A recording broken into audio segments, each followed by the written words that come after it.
Muy buenas tardes para quienes están conectándose a este evento en línea. Bienvenidas y bienvenidos a la 10ª edición del Coloquio de Proyectos de Comunicación. Estamos transmitiendo desde la ciudad de Guadalajara, en México, en el Centro Universitario de Arte, Arquitectura y Diseño de la Universidad de Guadalajara. El Coloquio de Proyectos de Comunicación es una iniciativa y trabajo de la Academia de Diseño, de la Licenciatura en Diseño para la Comunicación Gráfica, con el invaluable apoyo del Departamento de Proyectos de Comunicación del CUAD. La conferencia magistral de cierre de este evento académico en línea está a cargo de un invitado muy especial, a quien me permito presentar antes de darle el uso de la voz. Nuestro invitado es doctor en Dirección de Empresas de la Universidad del SEMA en Argentina. Es autor y asesor empresarial, conferencista internacional, así como profesor en programas de maestría en Argentina, México y Ecuador. Es miembro del Comité Editorial y Científico de diversas publicaciones, especialista en dirección, innovación y gestión de empresas de la industria creativa. Es director de la maestría en Administración de Empresas en la Escuela de Negocios de la Universidad de las Américas, la UTLA. Su trabajo integra dirección, innovación y gestión de los emprendimientos y empresas de la economía naranja, así conocida la industria creativa y cultural, con el desarrollo personal y profesional de los emprendedores y empresarios que las dirigen, y lo que le ha llevado a trabajar en organizaciones y con personas de más de 20 países en América y Europa. Ha presentado más de 220 actividades entre conferencias, cursos, seminarios, talleres en 16 países de Latinoamérica y ha visitado más de 50 ciudades. Es autor de dos grandes libros, entre ellos Diálogos con Diseñadores, Reflexiones sobre el deterioro profesional en el diseño gráfico, las soluciones habituales desde el diseño para enfrentarlo y otras propuestas desde la administración, así como la colaboración permanente de diversas publicaciones. Sus artículos han sido publicados por medios de Argentina, Bolivia, Colombia, Ecuador, España, Guatemala, México y Serbia. Ha sido distinguido como líder académico del TEC de Monterrey y como miembro honorario de Adición, Asociación de Diseño y Comunicación AC. Ha sido profesor también en programas de la maestría en Argentina y México y actualmente dirige 3 posgrados: la maestría en Administración de Empresas, la maestría en Administración y Gerencia Organizacional y la maestría en Emprendimiento e Innovación de la Escuela de Negocios de la Universidad de las Américas en Quito, Ecuador. De nacionalidad argentina y española, vive en la ciudad de Quito, en Ecuador, desde el año 2016. Tremendo invitado. Nos sentimos profundamente honrados y la organización de este evento, la Academia de Diseño y el Departamento de Proyectos de Comunicación, nuestro invitado estelar, el doctor Fernando Del Vecchio, quien presentará la conferencia titulada El talento no es suficiente. Fernando, bienvenido nuevamente al CUAD, donde tuvimos el gusto de ser tus anfitriones hace 10 años. Bienvenidos a la distancia nuevamente, Fernando. Gracias por estar con nosotros. Muchas gracias, Tony. Gracias a todos los que han hecho posible esta charla, la coordinación, la invitación. Gracias a Leo Mora, que también está por aquí conectado. Es cierto, hace 10 años estuve por primera vez, pero esta no es la segunda vez. Ya estuve varias veces allí, así que es casi como si me sintiera en casa, ahí en el CUAD de Guadalajara. Así que mil gracias, los estoy saludando desde Quito, Ecuador. Bueno, voy a compartir pantalla, así ya comenzamos. Y les cuento que trabajo con emprendedores hace más de 20 años y con emprendedores de la industria creativa en particular por lo menos 15 años. De hecho, yo hice mi tesis doctoral sobre emprendimientos del diseño gráfico, con lo cual hace bastante tiempo que vengo vinculado con el entorno. Y hoy la charla que les traigo se llama El talento no es suficiente, que es parte de mi trabajo hacia mi próximo libro. En la primera parte de la charla les voy a contar 2 pequeñas historias. La primera se llama Nunca hemos jugado al fútbol.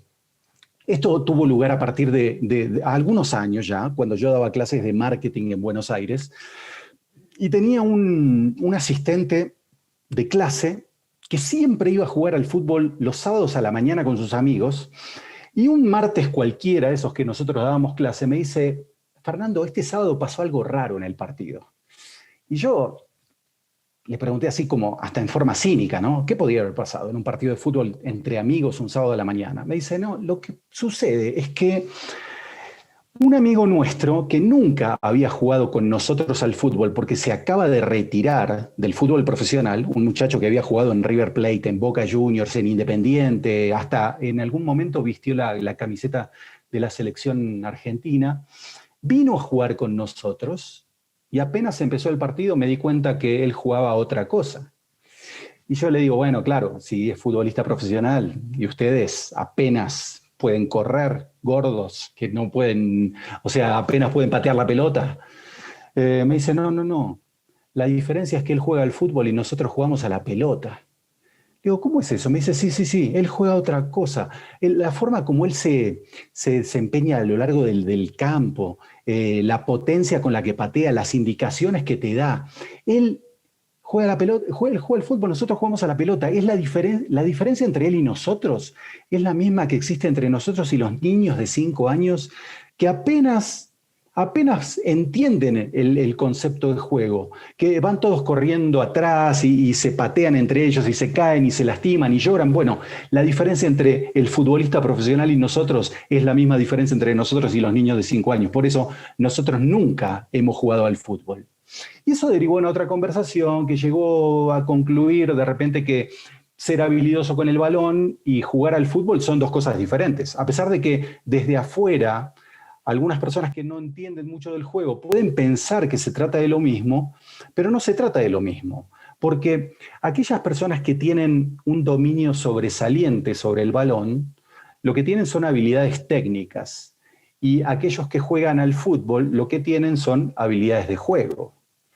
Estamos hablando de diferentes tipos de habilidades. Y la diferencia es muy marcada, por ejemplo, aquellos que tienen habilidades técnicas sobresalientes participan en los torneos de fútbol estilo libre, que es una competencia diferente a la del juego del fútbol. Miren, en 15 segundos les voy a mostrar un pequeño video de lo que trata un torneo de fútbol estilo libre, de freestyle fútbol. Fíjense la habilidad de este muchacho.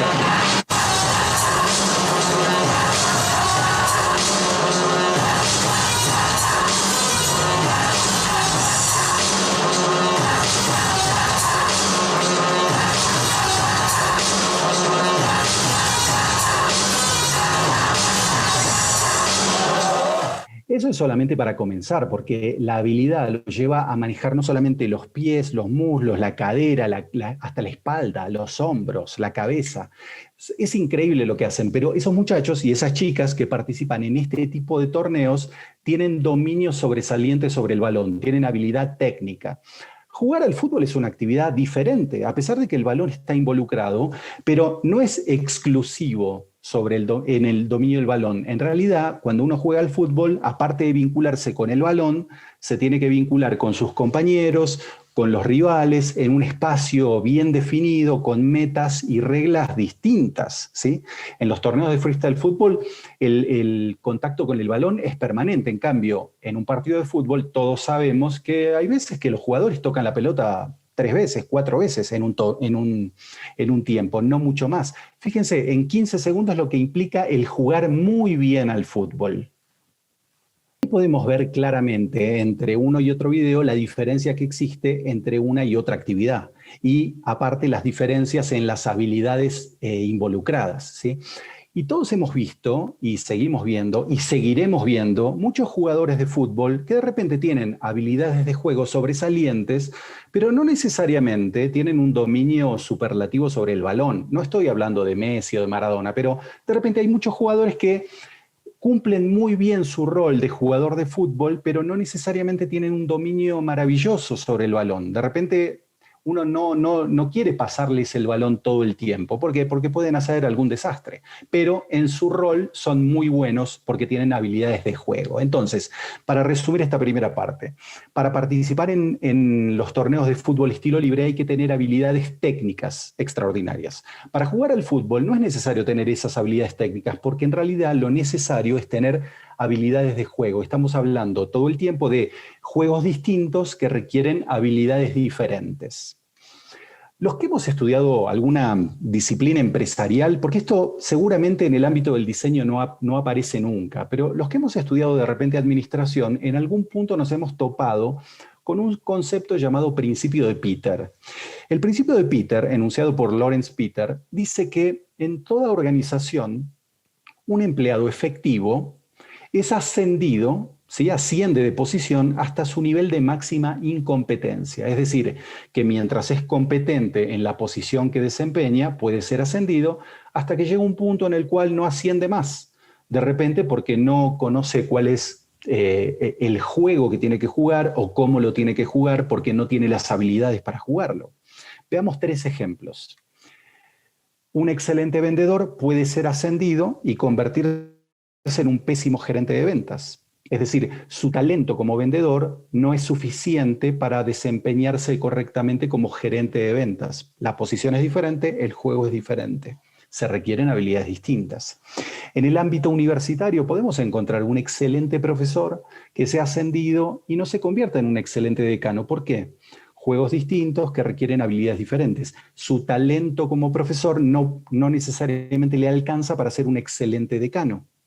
En el ámbito de la industria creativa podemos encontrar un excelente diseñador que tiene habilidades técnicas sobresalientes, que trabaja en un estudio de diseño o en una agencia creativa y puede ser ascendido y convertirse en un pésimo director de arte o director creativo, porque su talento como diseñador, sus habilidades técnicas como diseñador no le alcanzan, no son suficientes para que pueda ser un excelente director creativo, porque son juegos diferentes que requieren habilidades distintas.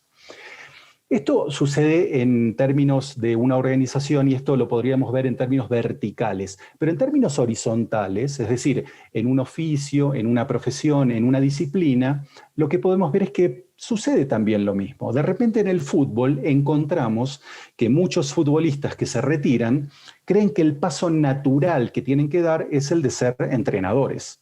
Y esto le ha pasado a muchos. El jugador que vemos en pantalla, llamado Oscar Ruggeri, jugó en River Plate, en Boca Juniors, en el Real Madrid, en el América de México. Fue campeón mundial con la selección argentina en el Mundial de 1986. Y él mismo definió que cuando dio el paso a ser entrenador, al poco tiempo se dio cuenta que no estaba preparado. ¿Por qué? Porque no necesariamente un buen futbolista se convierte en un buen entrenador. Veamos el caso de Diego Maradona, que fue un excelente jugador de fútbol, pero no fue un excelente entrenador. Y también vemos casos, el contrario. No un muy buen futbolista fue José Mourinho, pero hoy se convirtió en un excelente entrenador. Y el mismo Ruggeri, el que vemos en pantalla, declaró que no se había preparado para ser entrenador y por eso había renunciado a su rol. Fíjense, esto lo manifestó en un programa de televisión hace escasas 2 semanas. Debe ser de los mejores comentaristas que tenemos, porque no estaba preparado. ¿Pero por qué no? Porque no me preparé. ¿Cómo no te preparaste? No, porque yo fui a dirigir porque me llamaba Ruggeri. Y decía yo, Ruggeri, me dirigió Bilardo, me dirigió Grigol, me dirigió Coco Basile, me dirigieron todo. Sí, ya sé todo. No sabía nada. Tenía que aprender, tenía que viajar, tenía que irme a los entrenamientos, tenía que haber ido a preguntar por qué Mourinho salió campeón jugando de una manera y por qué Guardiola salió campeón jugando de otra manera, por qué Menotti salió campeón del mundo jugando con 4 tipos atrás en zona y por qué Bilardo jugamos con 3 atrás, líbero y de stopper. No me preparé. Es decir, que ser un excelente jugador de fútbol no te habilita necesariamente a ser un excelente entrenador. Para eso, como son juegos distintos y requieren habilidades diferentes, hay que prepararse. Esto es exactamente lo mismo que le sucede a un profesional que es empleado y se convierte en emprendedor. Me ha pasado muchas veces de escuchar a diseñadores gráficos que me dicen, soy muy bueno en lo técnico, el trabajo en el estudio lo hago yo, mi jefe me paga poco dinero, entonces el paso natural es que yo abra mi propio estudio de diseño y de esa manera ganar la cantidad de dinero que gana mi jefe. Pero cuidado, porque en realidad ese empleado que se convierte en emprendedor cambia de categoría y cambia de juego. Vamos a la segunda pequeña historia de la tarde. Y se titula, usted es un excelente cortador de pelo. Y esto ocurrió cuando yo vivía en Buenos Aires e iba siempre a la misma peluquería, a la peluquería de Mauricio. Mauricio habitualmente conversaba conmigo, a pesar de que podía cortarme el cabello en 2 minutos, pero conversábamos durante media hora o más y él dejaba esperando a las clientas que habitualmente tenía en la peluquería. Y en alguna de esas ocasiones me contó cómo había iniciado su negocio. Él me dijo que hay chicos que quieren ser cineastas, otros diseñadores, otros quieren estudiar cine y otros quieren ser peluqueros. Y él abrió su peluquería, se formó en el camino y en algún momento él pensó, como no tenía formación técnica profesional, quiso tener sus propios diplomas. Entonces se inscribió en una agencia, en una academia para peluqueros, y el primer día de sus clases llevó todas sus herramientas, le sentaron una víctima para que él le cortara el cabello. Las víctimas son las señoras que van a cortarse el cabello a las academias de manera gratuita, ¿no es cierto? Eh, es como que sí, a ver, los que están estudiando de repente pueden hacerles un desastre, pero en este caso, como Mauricio era muy buen peluquero, le cortó rápidamente, le cortó muy bien, la señora se fue con una sonrisa de oreja a oreja, pero la dueña de la academia, que lo estaba mirando con mucha atención, cuando la señora se fue, se le acercó y le dijo, mire, Mauricio, usted, déjeme decirle, usted es un excelente cortador de pelo. Y Mauricio me dijo que se había sentido medio ofendido por el comentario, ¿no? Fue un poquito grosera la señora. Pero ella continuó y le dice, mire, usted es un excelente cortador de pelo y aquí lo vamos a convertir en un excelente estilista. Y ahí Mauricio me dijo que se dio cuenta que en su ámbito, en su oficio, existían categorías, que esas categorías no eran explícitas. No eran explícitas como en el fútbol, donde tenemos en cualquier liga profesional de cualquier país la primera división, la segunda división, la tercera división. Él pensó que todos eran peluqueros con mayor o menor habilidad, pero no. En ese momento él se dio cuenta que había una categoría que era la de cortadores de pelo, y él estaba al tope de la categoría por su habilidad, y había otra categoría más arriba llamada estilistas o coiffeur. Y ahí él estaba al fondo de la categoría, ¿no es cierto? Esto también pasa de repente en el diseño. Hay muchos diseñadores que creen que todos los diseñadores compiten por todos los clientes, y eso honestamente no es cierto. Las categorías no son explícitas, pero en realidad hay ciertos niveles de profesionales que trabajan con cierto tipo de clientes y otros profesionales de otro nivel y otra división, digamos, otra categoría, que trabajan con otro tipo de clientes, ¿sí? Y otro tipo de precio también. Eso es natural, ocurre en todos los oficios, en todas las profesiones, en las disciplinas, ¿sí? Entonces, les estaba contando, ese empleado que se convierte en emprendedor cambia de categoría y cambia de juego, ¿sí? Y en ese nuevo juego hay una pregunta clave que tiene que hacerse cualquier persona que accede a una nueva categoría. Más allá del preguntarse cuál es el juego en sí y cuáles son las habilidades requeridas para ser efectivo en esa nueva categoría, tiene que preguntarse de repente qué significa jugar bien. Porque si entendemos qué significa jugar bien, podemos jugar bien al fútbol, al voleibol, al básquet, podemos ser un buen profesional en la posición que estemos ocupando ahora y vamos a ser un buen profesional en la nueva posición que ocupemos más adelante cuando seamos ascendidos o cuando accedamos a un nivel diferente de cliente, ¿sí? Hay gente a la cual le resulta muy difícil responder esta pregunta porque de repente en el ámbito del fútbol, si uno pregunta qué significa jugar bien, hay mucha gente que te va a decir que jugar bien implica tener habilidades técnicas. Pero hemos visto que hay muchos chicos y chicas que en realidad tienen habilidades técnicas sobresalientes en el dominio del balón, pero no saben jugar al fútbol. Es decir, que si bien pueden manejar muy bien la pelota, pero si uno los invita a jugar un partido de fútbol, no saben qué hacer. Hay otras personas que te dicen que jugar bien implica ganar, pero eso tampoco es verdaderamente cierto, porque hemos visto en muchos deportes que hay equipos que juegan muy bien, pero por algún accidente terminan perdiendo. Y hay otros equipos que juegan realmente mal y por algún accidente terminan ganando. Entonces, si bien puede haber alguna vinculación, ¿sí? Puede haber alguna correlación, pero no es necesariamente una relación causal, ¿sí? Entonces, para responder esta pregunta, vamos a ir al ámbito del voleibol. Pero no vamos a hablar sobre Guardiola, vamos a hablar sobre su mentor, ¿sí? Cuando Guardiola habla sobre la gente que lo entrenó o que le ayudó a entrenarse para ser un buen entrenador, habla habitualmente de un entrenador de voleibol llamado Julio Velasco. Julio Velasco es argentino, dirigió muchos años la selección italiana de voleibol, con la cual salió campeón del mundo en varias ocasiones. Y Guardiola lo invitó a almorzar en ocasión de su finalización como jugador. Él jugaba en el Brescia, en Italia. Velasco entrenaba a la selección italiana. Y claro, Guardiola entendía que era necesario entrenarse, prepararse para ser entrenador. No era cuestión de simplemente asumir la dirección técnica de un equipo por haber sido jugador de fútbol. Hay muchos videos, muchas entrevistas en las que Guardiola y Velasco hablan acerca de ese almuerzo porque conversaron durante mucho tiempo. Y una de las cosas que mencionó Velasco fue esta idea de lo que significa jugar bien, ¿sí? Velasco dice, jugar bien es una secuencia en 3 pasos. Y esos 3 pasos son, primero, interpretar la situación de juego. Segundo, elaborar una respuesta para esa situación. Y tercero, responder técnicamente. En otros ámbitos, mismo en el ámbito del diseño, uno puede decir, bueno, la secuencia es la siguiente. Primero, voy a diagnosticar con precisión el problema que tengo que resolver. Segundo, voy a tomar una decisión para ese problema que tengo que resolver. Y tercero, voy a implementar la decisión de manera eficiente, ¿sí? Entonces, ya sea que hablemos de interpretar, elaborar, responder o diagnosticar, tomar una decisión e implementarla, estamos hablando de lo mismo.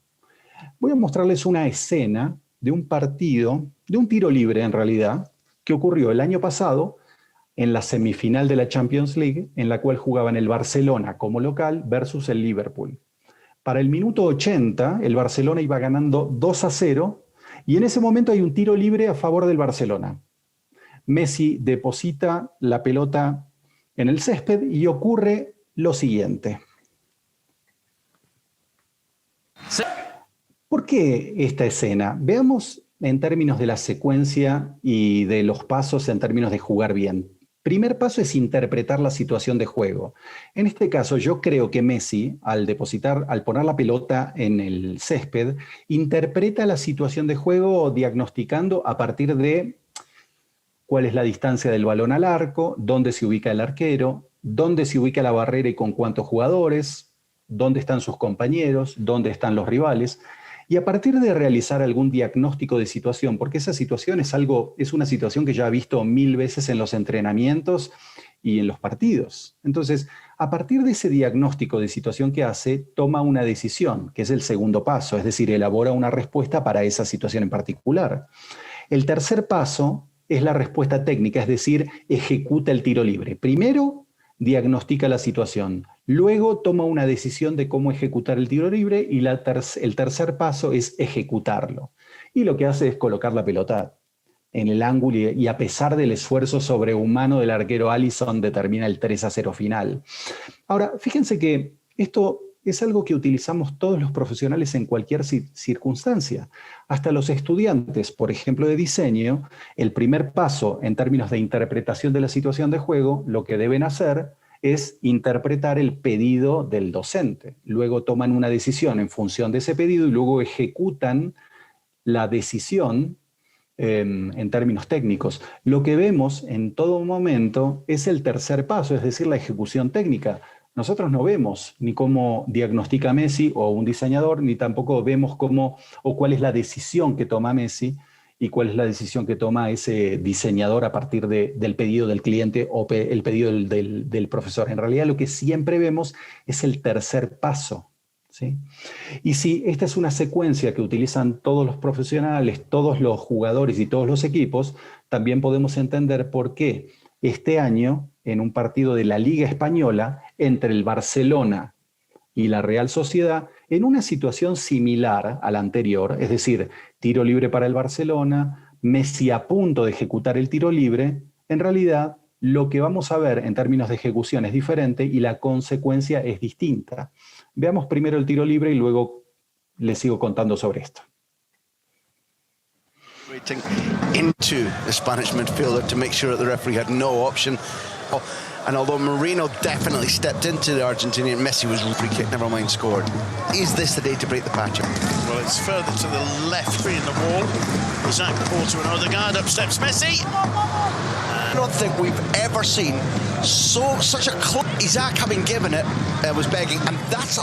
Fíjense que para una situación aparentemente similar, lo que Messi debe haber diagnosticado en esta situación es que la configuración de la defensa del equipo contrario es diferente a la configuración de otras defensas, y eso se debe a que el otro equipo también responde en términos de la secuencia distinto a partir de cómo los equipos ven la manera de ejecutar los tiros libres de Messi. Entonces, la barrera compuesta por 3 personas y los otros 8 jugadores están adentro del área y están distribuidos de manera tal que cuando Messi observa esto, toma una decisión diferente, es decir, en lugar de ejecutar el tiro libre hacia el primer palo, es decir, hacia a la izquierda de la pantalla, lo ejecuta hacia la derecha, es decir, hacia el segundo palo. Claramente la respuesta o el resultado no es el que Messi espera, pero sí el que espera la defensa, ¿sí? Entonces, esto significa que todos los jugadores, todos los equipos utilizan una secuencia similar en términos de perfeccionar su juego, y de esa manera la competitividad en cualquier liga se incrementa. Y esto pasa en todos los oficios, en todas las profesiones y en todas las disciplinas. Para cualquier profesional preparado para este tipo de circunstancias, todo profesional entiende que la realidad se le presenta no como quiere. La realidad se presenta como se presenta, y habitualmente encontramos una brecha entre lo que queremos que suceda y lo que sucede. Hay una brecha, ¿sí? Cualquier profesional preparado para identificar esto, en lugar de quejarse o protestar, lo que hace cualquier profesional es resolver, ¿sí? Esto es lo que explica Julio Velasco en términos de esa brecha. Fíjense, ese jugador está a punto de rematar una pelota que es ideal en un partido de vóley. ¿Por qué? Esa pelota viene alta y cerca de la red y encima no hay bloqueo. Es decir, ese jugador está preparado para reventar ese balón y convertir el punto contra el otro, y reventar el balón contra el piso, ¿sí? del otro, en el campo contrario. Fíjense, la pelota viene alta y cerca de la red. Ese jugador, de acuerdo a cómo lo explica Julio Velasco, interpreta la situación de juego como pelota alta y cerca de la red. Luego elabora una respuesta para pelota alta y cerca de la red. Y luego responde técnicamente, corre, salta y remata. Ahora, la siguiente pelota podría suceder que por un error en la recepción o un error del levantador, la pelota no viniera de manera precisa, alta y cerca de la red. Podría ser que la pelota venga baja y lejos de la red. Ese jugador va a interpretar la situación de juego de manera diferente a la primera. No se cruza de brazos y dice, no, yo esa pelota no la pego porque viene mal. No. No se queja ni protesta, lo que hace es resuelve. Primero, interpreta la pelota baja y lejos de la red. Segundo, elabora una respuesta para pelota baja y lejos de la red, que es diferente a la primera. Y luego, tercer paso, responde técnicamente, corre, salta y remata. Velasco dice, yo quiero jugadores que respondan bien ante pelotas mal armadas y que respondan perfecto ante pelotas bien armadas. Es como si tu jefe en el estudio de diseño te dijera, yo quiero que respondas muy bien frente a clientes que vienen con mala actitud y quiero que respondas de manera perfecta ante clientes que vienen con muy buena actitud, ¿sí? En el ámbito del voleibol, donde el voleibol es un deporte de rebote y precisión, ¿sí?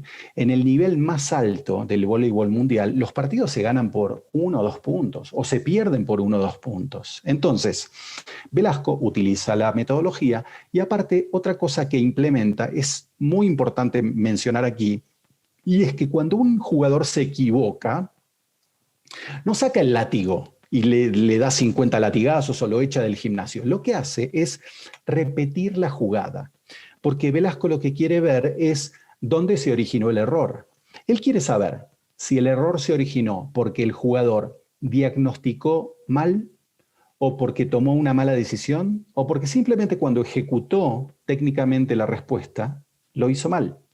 Esto de repente en la academia puede ser importante porque frente al error de un estudiante, un profesor, un docente podría tratar de identificar si el estudiante interpretó mal el pedido o elaboró mal la respuesta al pedido o simplemente respondió técnicamente de manera incorrecta. Entonces, de esa forma, utilizando la secuencia para jugar bien y aparte, identificando dónde se originan los errores, perfeccionamos continuamente nuestro juego. En el ámbito del voleibol, evidentemente la secuencia y el trabajo en el entrenamiento le ha dado muy buenos resultados a Velasco porque ha sido campeón del mundo con la selección italiana durante varios años y es uno de los 3 mejores entrenadores del siglo XX según la Federación Internacional del Voleibol, ¿sí?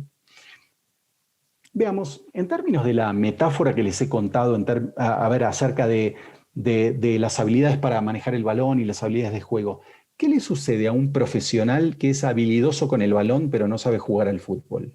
Por ejemplo, pongamos el caso de un diseñador que tiene habilidades técnicas maravillosas pero que no sabe jugar al fútbol, es decir, que no sabe cómo de repente ganar dinero siendo emprendedor del diseño. Ese diseñador con habilidades técnicas sobresalientes responde con sus habilidades técnicas cuando se requieren habilidades de juego. Y los resultados que consigue no son los que espera.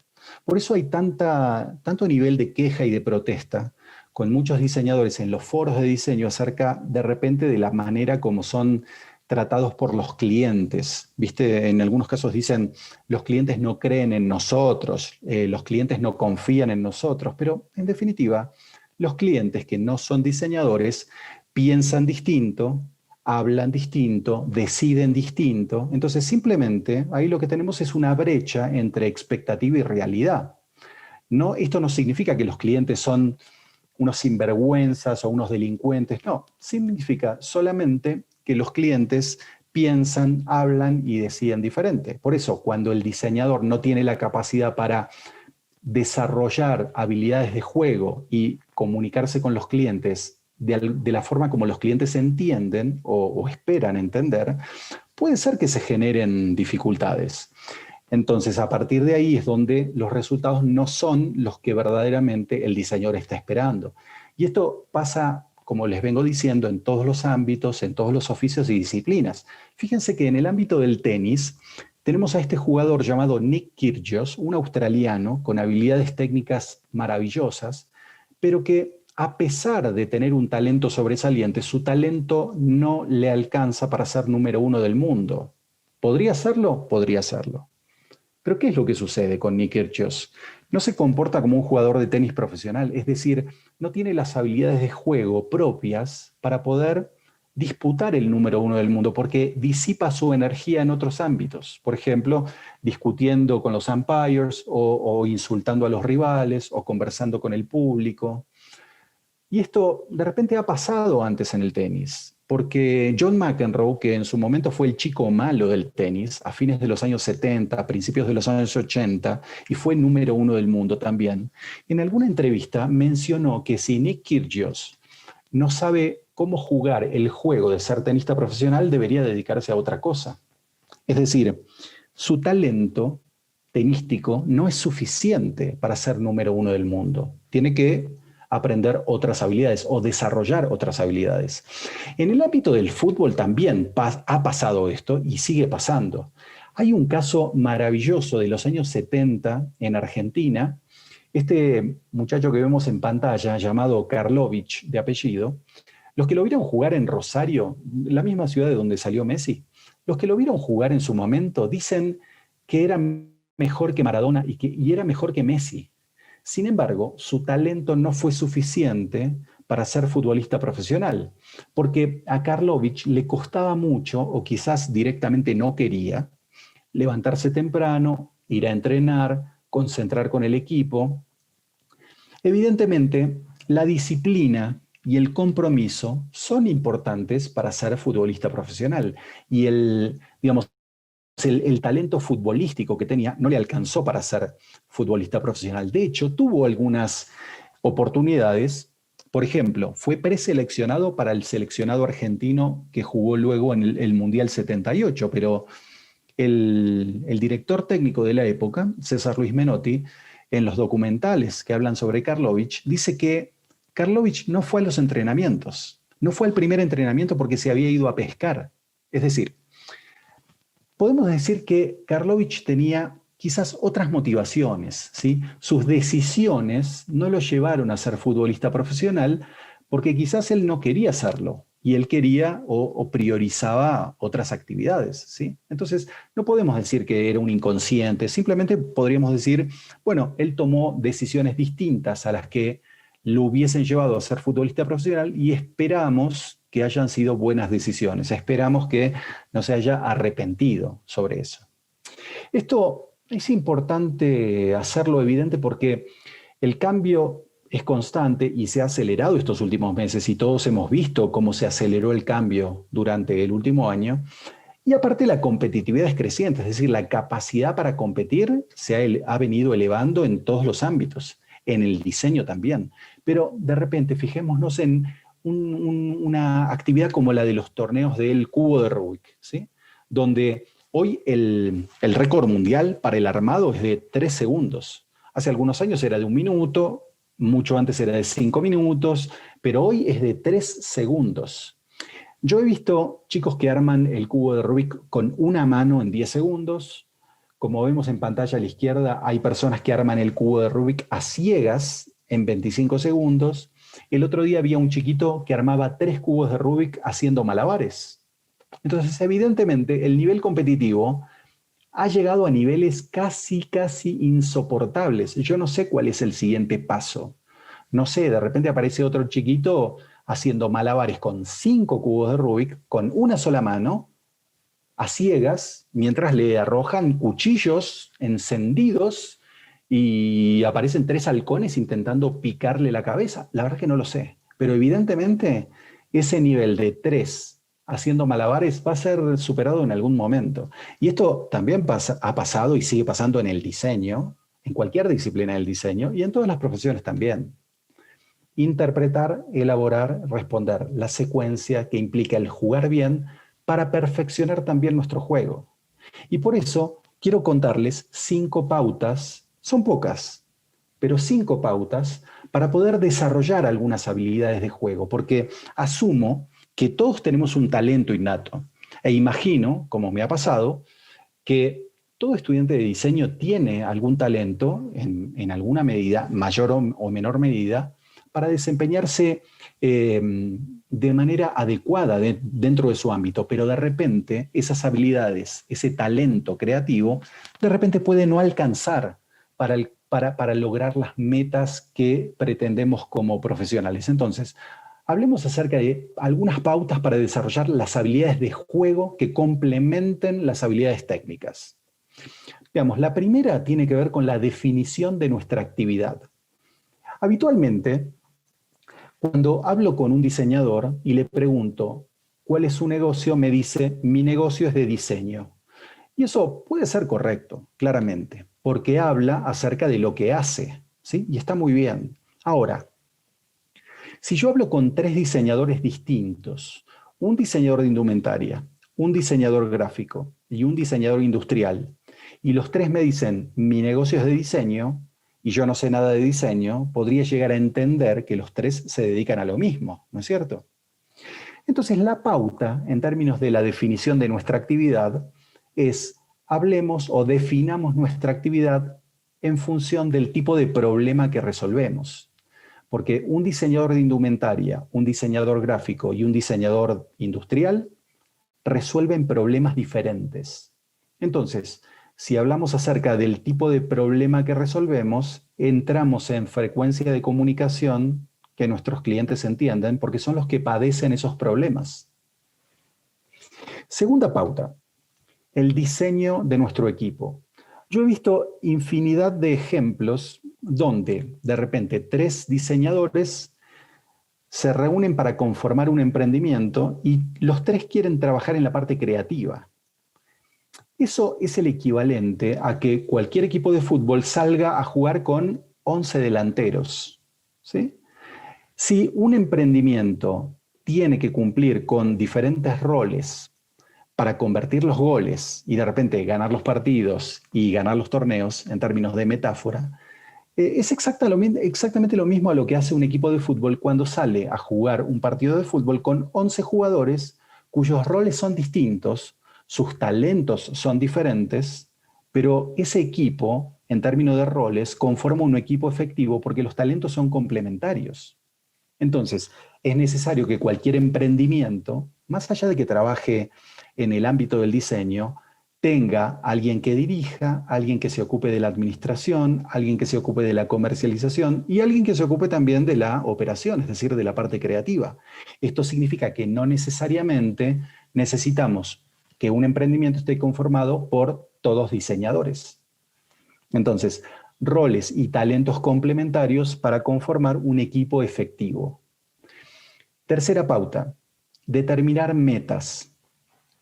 Si no definimos metas, que son los resultados que habremos de conseguir en el futuro, entonces vamos a conseguir un resultado propio de la manera como estamos trabajando hoy.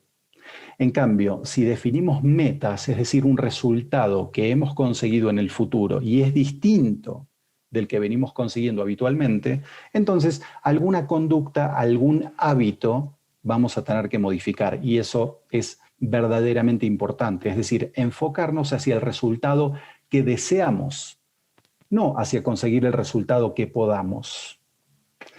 Cuarta pauta, hablemos acerca de soluciones. Todo emprendedor sabe qué producto o servicio vende, pero no todo emprendedor comprende con precisión cuál es la solución que le aporta a sus clientes. ¿Por qué no sabe? Porque en realidad la solución es lo que pueden contarte tus clientes, ¿sí? Entonces, si nosotros nos enfocamos en indagar sobre los clientes acerca de qué tipo de solución estamos brindando, entramos en frecuencia de comunicación de lo que le importa al cliente. Así como en la pauta 1 hablamos del tipo de problema que tenemos que resolver, en la pauta 4 hablamos de la solución que le estamos proveyendo a los clientes. Y la quinta pauta, si bien puede parecer básica, pero es importante de reafirmarla, y es cumplir con las promesas. Y esto es absolutamente importante porque la academia y el mercado tienen incentivos diferentes, ¿sí? Y premian cosas diferentes. Entonces, la academia es un juego y el mercado es otro juego.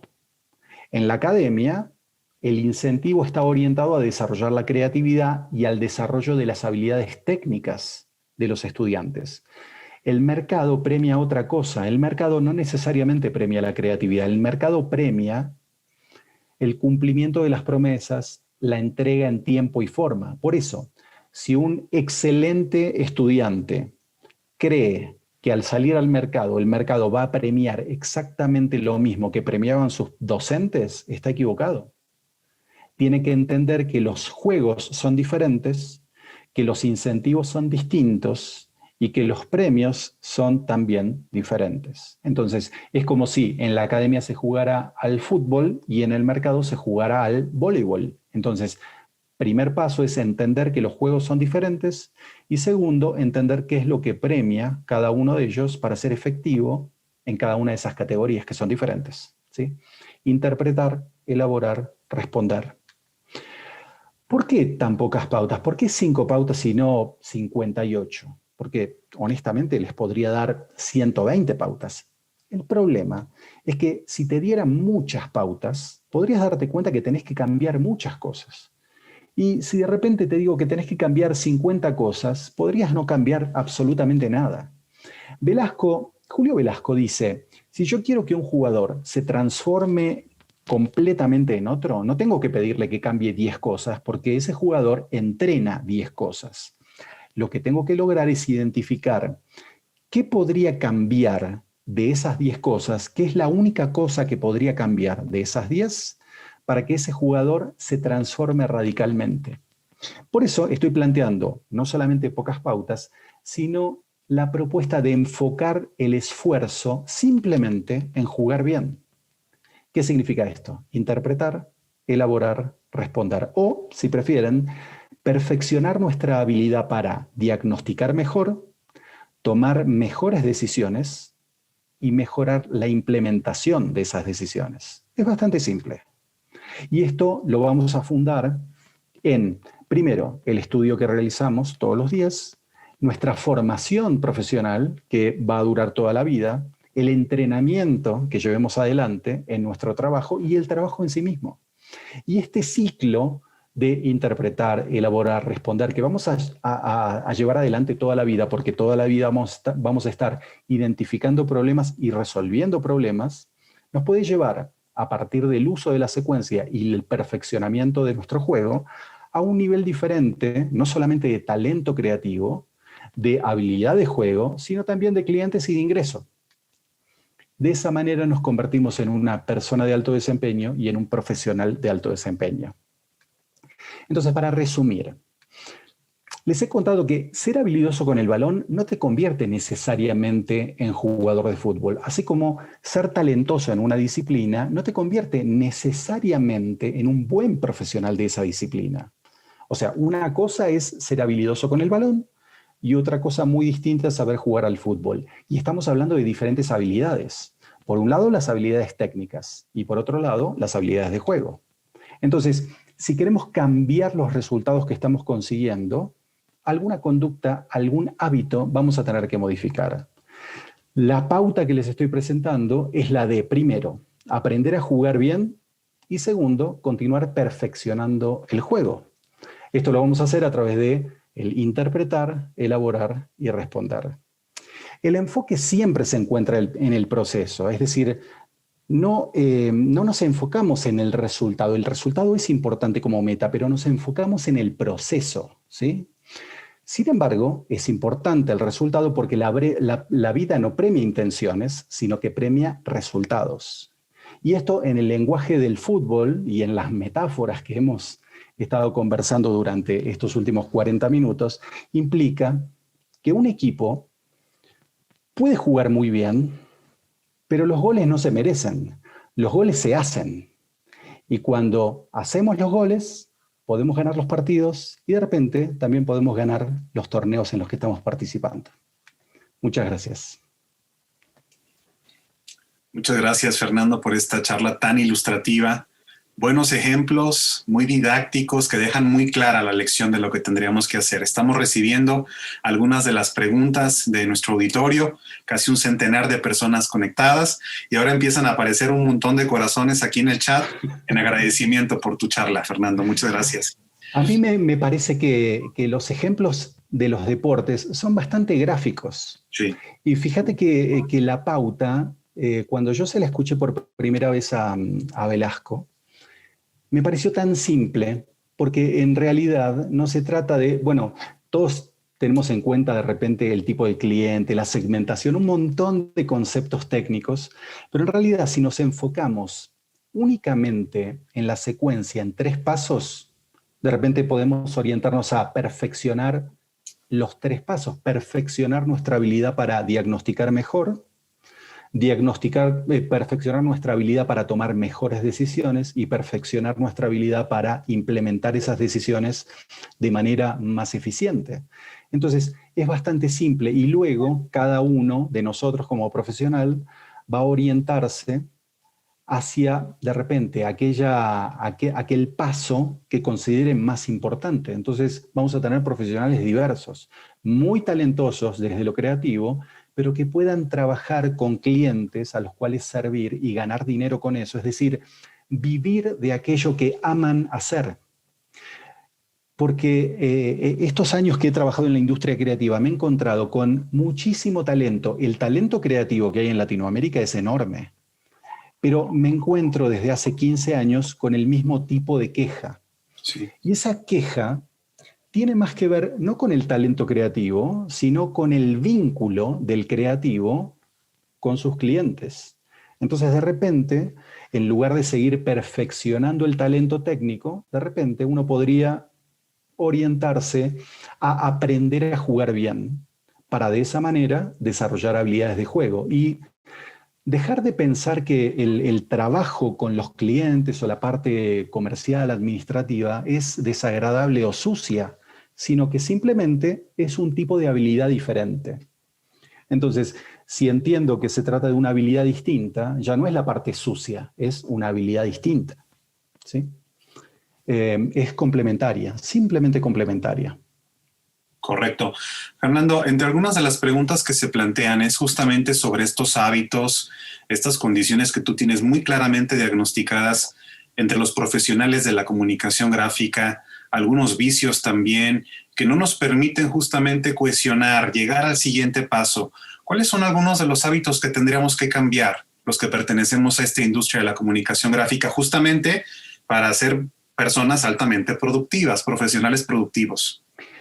Para mí un factor clave en este caso es dejar de considerar de que porque yo soy profesional del diseño, el cliente no tiene por qué intervenir ni siquiera opinar.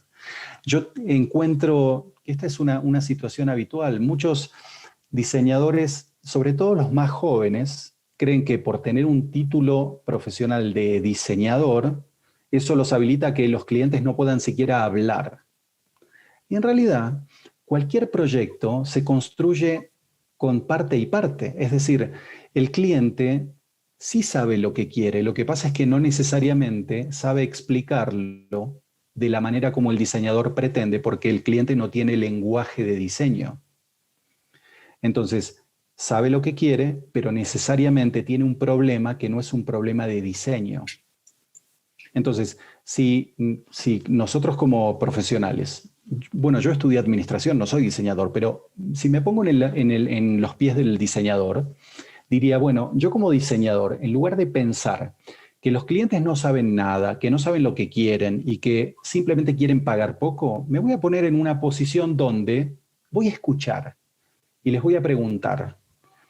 Y les voy a preguntar cuál es el problema que tienen, motivo por el cual piden lo que piden, porque un diseñador que pide el diseño de un logo no necesariamente tiene un problema relacionado con el logo. De repente puede tener una dificultad asociada al hecho con que sus clientes no reconocen su marca en el mercado. Entonces necesita cierta homogeneización de su comunicación gráfica. Y entonces ahí es donde aparece un diseñador gráfico, ¿sí?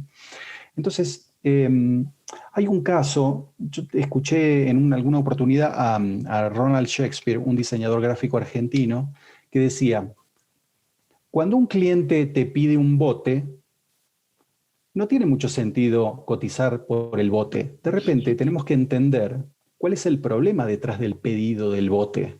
De repente su problema puede ser cruzar el río. Entonces, si su problema tiene que ver con cruzar de orilla a orilla, podemos ofrecerle diferentes soluciones. Pero primero tenemos que entender cuál es el problema subyacente al pedido.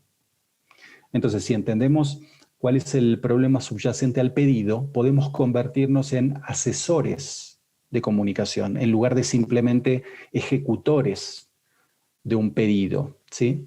Y creo que la gran mayoría, si no la totalidad de los estudiantes y profesionales de diseño, quieren tener ese rol de asesores. No quieren tener un rol únicamente de ejecutores. No quieren ser simplemente las manos que ejecutan un pedido. Quieren ser también asesores y quieren participar de los procesos de la toma de decisión, pero si no se orientan a formarse y a mostrarse como asesores, va a ser difícil que se los identifique como asesores. Se los va a identificar únicamente como las manos ejecutoras. Entonces, todo parte de una modificación de la actitud que tiene el profesional para poder acceder a conversar con sus clientes y prospectos. Esto tiene que ver también hasta con la forma como el profesional comunica la provisión de sus propios servicios, ¿sí? Entonces, la secuencia funciona maravillosamente para cualquiera de estas circunstancias, porque aprender a jugar bien significa diagnosticar mejor, responder mejor e implementar mejor. Entonces, todo aquel profesional puede ir perfeccionando su juego a partir de entender cómo es el juego en el ámbito en el cual está trabajando para poder acceder a una categoría diferente, clientes distintos, niveles de ingreso diferentes, posibilidad de aplicar creatividad de una forma diferente. Sí. La creatividad en el negocio también aplicada, ¿cierto? Exactamente, claro. Pues Fernando, un placer nuevamente tenerte en casa, tu casa, la Universidad de Guadalajara, el Centro Universitario de Arte, Arquitectura y Diseño. Gracias por aceptar la invitación y estar presente en esta edición, 10ª edición del Coloquio de Proyectos de Comunicación. Muchas gracias, Fernando. Para mí un placer y un honor estar de nuevo aquí con ustedes, así que Tony, muchísimas gracias, un abrazo desde Quito. Bueno. Saludos a todos y nos estamos viendo en cualquier otro momento y en cualquier otro lugar también, ¿no es cierto? Así que muchísimas gracias y será hasta pronto en cualquier otro lugar y momento. Un placer siempre. Muy bien. Así es como damos cierre a nuestro evento académico del ciclo 2020B de la licenciatura en Diseño para la Comunicación Gráfica de la Universidad de Guadalajara. Queremos aprovechar justamente para agradecer a todos los seguidores de esa transmisión. La primera edición completamente en línea del coloquio, pero la 10ª edición de este evento, que es un esfuerzo de la Academia de Diseño con el apoyo del Departamento de Proyectos de Comunicación.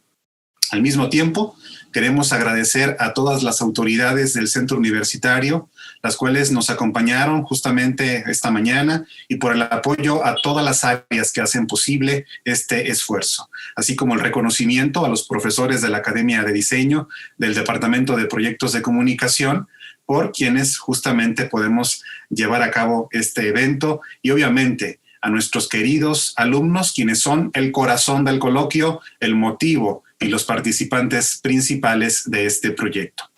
Nos despedimos recordándoles a nuestros seguidores en redes sociales que visiten los espacios dedicados a la exposición de los mejores proyectos que tenemos este semestre, los cuales se encuentran publicados en las cuentas de Facebook y de Instagram del coloquio en @coloquioquad.